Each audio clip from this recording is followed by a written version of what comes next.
Hi, so here are the chapter books that I picked for my book talk. This first one is, well, all of the books focus for my fifth graders. The first one focuses on whole group guided reading, so it's an easy read even for high level kids. It's a great story to get into. It deals with kind of the struggles of realizing that the main character might be a bully and how he goes about coming to those understandings and the friendships he forms with some unlikely friends. It also talks about a grandfather who is starting to age and moves in with the family, the parents and their career priorities and how that changes and impacts the family. So it's just a really great book to connect students to things that may be happening in their lives. The characters are very relatable. There's some silly stuff that happens. So overall, it's just a great first fifth grade chapter book. The next two I have are for kids who may not be reading on grade level. Wish and Tiger Rising. Female main character, male main character, both deal with the loss of parents. This one specifically, his mom dies and they have to move to a new town. This one, her dad goes to jail and the mom is highly depressed, so she goes to live with her aunt and uncle in a new town. So both deal with changes in parental roles and moving to new towns. Both focus primarily on animals. She's trying to capture the dog. He found a tiger. So a lot of deep connections for students who may be struggling with the loss of a parent or having a single parent or moving to a new town. There's a lot of really great information that comes with students figuring out who they are in this book as it relates to the main characters. So really, really great perception for those kids who might have a really healthy, balanced life on how things may look for others through a different lens.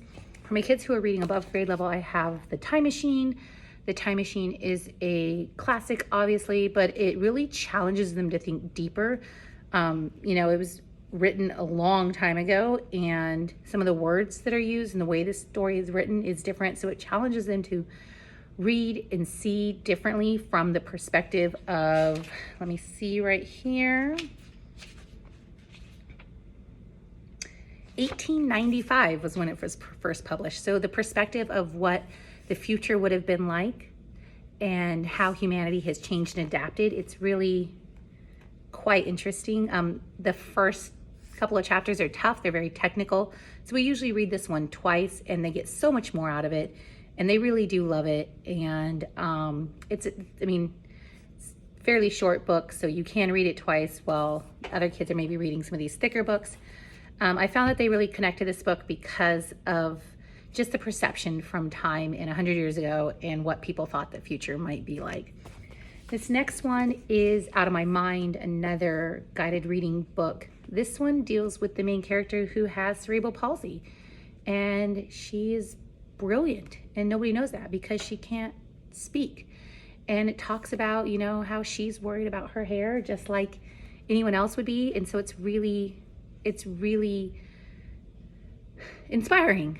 It shares a lot of information. It connects those that may think that they're the only one that worry about their outfit to someone who has severe disabilities and how they function in a regular classroom and in a regular world and how they eat. And I won't spoil it, but people figure out that she's super smart, and it's a really great read. I've seen so many changes in students after they read this to just their connection to people with disabilities and just their understanding of their lives, and not seeing someone for being in a wheelchair, but seeing someone for who they could possibly be on the inside and getting to know them. So really great information in this book to help give kids that nice perspective. The last one I have is Words on Fire. We love this book. It's a historical fiction, so it really brings kids in. It's about a girl who's a book smuggler, and she's smuggling books in Lithuania from the Russians, and it gives that whole culture and perspective of what it must be like to be in a world where your language and your country and ideals and your morals and your values and your cultures are being eliminated. And the perspective of how to fight for what you believe in. So it brings a lot of Lithuanian culture into it, which is really fantastic. And it gives students just a whole nother world and perspective to how things might have been. So thank you for listening to my book talk.